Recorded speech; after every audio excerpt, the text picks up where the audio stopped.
अब बिहार के इलेक्शन से पहले फेज में इस बारी जो 15% वोट ज्यादा पड़े हैं, तो लगता ही है कि मोदी जो है वो उसकी गवर्नमेंट को वहां पे बड़े शदीद धचके लगने वाले हैं। बिहार में मुसलमानों की तादाद तकरीबन आप कह सकते हैं लगभग 18% की है, और कुछ हल्के तो ऐसे हैं जहां उनकी तादाद 80% तक भी चली जाती है। बिहार इलेक्शंस के रिजल्ट्स आ रहे हैं, जिसमें पीएम मोदी की पार्टी जो है या उनके साथ जो कोलिशन में जो पार्टीज हैं वो बहुत ही जबरदस्त तरीके से हमें जीतते हुए दिखाई दे रहे हैं। गर्दा उड़ा दिया है बॉस, और नीतीश मोदी की जोड़ी ने वो करके दिखाया है जिसकी उम्मीद एग्जिट पोल भी नहीं कर पाए थे। तेजस्वी यादव अपनी ही सीट हार रहे हैं राजपुर की, और राहुल गांधी जो उसका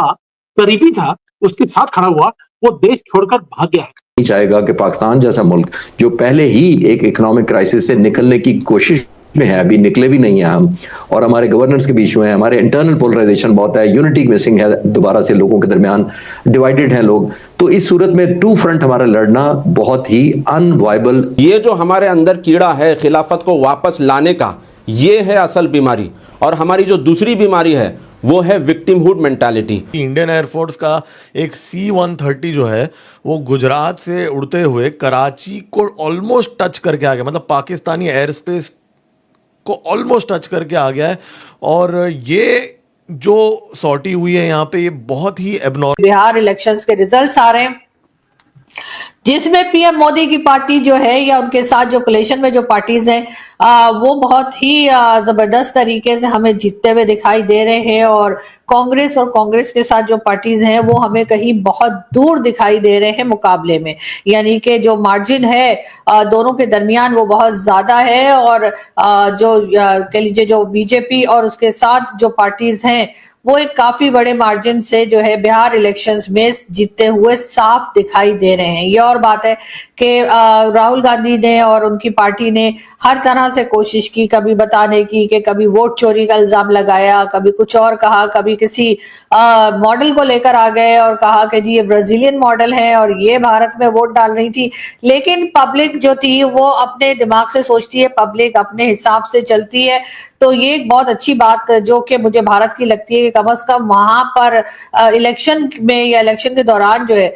कोई इस तरह का काम नहीं होता जो पाकिस्तान में होता है कि जी मैंडेट किसी और का है और हुकूमत किसी और को मिल गई है। तो वो चीज बहरहाल भारत में नहीं होती है, और शायद यही वजह है कि हम वहां पे इलेक्शंस को काफी साफ, शफाफ और क्लियर जो है इलेक्शंस को देखते हैं। इस वक्त भी बिहार के इलेक्शंस में बहुत इससे पहले बहुत ज्यादा शोर मचाया गया, बहुत प्रोपेगेंडा किया गया, या बहुत ज्यादा कोशिश की गई कांग्रेस की तरफ से कि किसी तरीके से बीजेपी और उनके साथ जो पार्टीज हैं उनको किसी तरीके से लेट डाउन किया जाए और पब्लिक को बताया जाए कि भाई ये तो ना कोई काम करते हैं और साथ ही साथ वोट चोरी करते हैं। लेकिन लोगों ने इनकी बात का भरोसा नहीं किया, और जाहिर है कि वो भारत में लोग जो है वो इस चीज में जरूर आजाद हैं कि वो कहाँ वोट देना चाहते हैं, किसको देना चाहते हैं या किसको पावर में लाना चाहते हैं। तो इसीलिए एक बार फिर हमने देखा कि आज जो रिजल्ट्स आए, जिसका इंतजार ना सिर्फ हिंदुस्तान में बल्कि पाकिस्तान में भी बहुत जोर शोर से किया जा रहा था, और बहुत से लोगों का ख्याल था कि शायद राहुल गांधी जो कैंपेन चला रहे हैं, राहुल गांधी और उनकी पार्टी जिस तरीके से बात कर रही है, सोशल मीडिया पे जो कुछ दिखाई दे रहा था, उसको देखते हुए कई लोगों का ख्याल था कि शायद जो है वो बीजेपी नहीं जीत पाएगी या पीएम मोदी की पार्टी जो है वो हार जाएगी, और या अगर जीत भी गए तो काफी टफ किस्म का कंपटीशन होगा और नेक टू नेक जिसे कहते हैं कि इस तरह से कोई कुछ चल रहा होगा। लेकिन ऐसा कुछ होता हुआ हमें दिखाई नहीं दिया। एक बहुत लंबे मार्जिन से जो है वो बीजेपी और उनके साथ की जो पार्टीज हैं वो जीतती हुई दिखाई दे रही हैं। अभी तक जो रिजल्ट्स हमने देखे इंडियन टीवी चैनल्स पे जो आ रहे हैं उसको देखकर तो यही लग रहा है कि मेरे ख्याल है कि राहुल गांधी ने जो भी कोशिश की या उनकी पार्टी ने जो कोशिश की, जो कि यकीनन एक पॉलिटिकल लीडर के तौर पे उनका एक फर्ज था, उनकी ड्यूटी थी या उनका काम था जो वो कर रहे थे, लेकिन बहरहाल उसमें वो बुरी तरीके से नाकाम दिखाई देते हैं। और प्राइम मिनिस्टर मोदी और उनके साथ की जो पार्टीज है वो हमें बहुत ही शानदार तरीके से आगे बढ़ते हुए और जीतते हुए दिखाई दे रहे हैं। इसका मतलब यही है कि जो पब्लिक है वो इस वक्त भी जो है इस वक्त की गवर्नमेंट जो मौजूद है भारत में उसी का साथ दे रही है, और इस वक्त वो किसी खास चेंज के मूड में दिखाई नहीं दे रहे। तो एनडीए की जीत के अंदर भी जो आंकड़े सामने आ रहे हैं उसकी वजह से सेंटर की राजनीति और स्थिर हो रही है, 2029 से पहले स्टेबल हो रही है। और मानो या ना मानो, Nitish babu has also been cut to size. मैं कोई उन्हें डिमीन नहीं कर रहा हूं, लेकिन राजनीतिक पॉइंट ऑफ व्यू से कर रहा हूं, ब्लैकमेलिंग के पॉइंट ऑफ व्यू से कर रहा हूं, अपनी कंडीशन रखने के लिए पॉइंट ऑफ व्यू से रख रहा हूं कि केंद्र की सरकार मजबूत हो चुकी है। इस चुनाव के बाद डायरेक्ट असर केंद्र की सरकार पर है। पहला, देश कैसे बचा? एक तो इस तरह बचा कि बीजेपी की ब्लैकमेलिंग अब नीतीश के एंड से नहीं हो सकती, ना केंद्र में ना राज्य में। अब बात आती है जो मैंने शुरू में की थी और थंबनेल बनाया कि ये देश कैसे बचा बिहार को लेकर। सोचो महागठबंधन आ जाता, सोचो राहुल को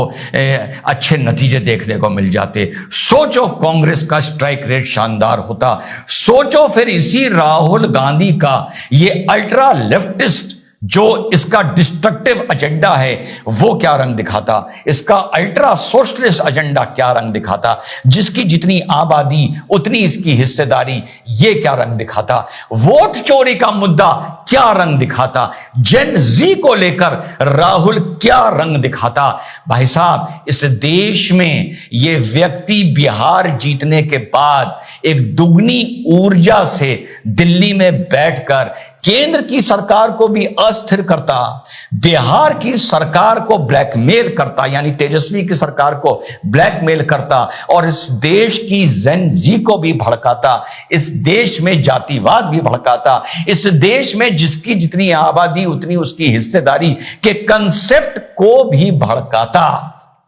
इस नजरिए से जब आप बिहार का चुनाव देखोगे,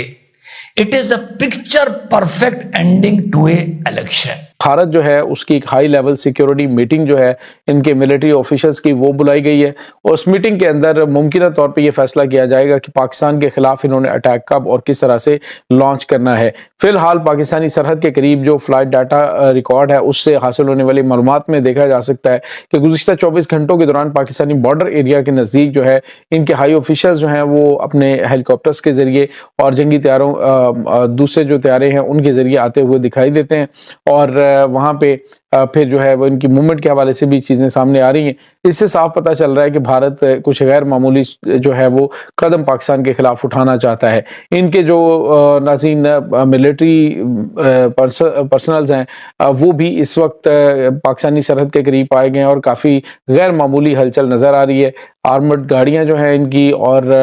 इसके बाद तोपखाना, इसको ये फ्रंट पे ला चुके हैं। इसका मतलब आप समझ लीजिए कि अगले चंद घंटे, अगले 1-2 दिन में किसी वक्त भी भारत कोई पाकिस्तान के साथ शरारत शुरू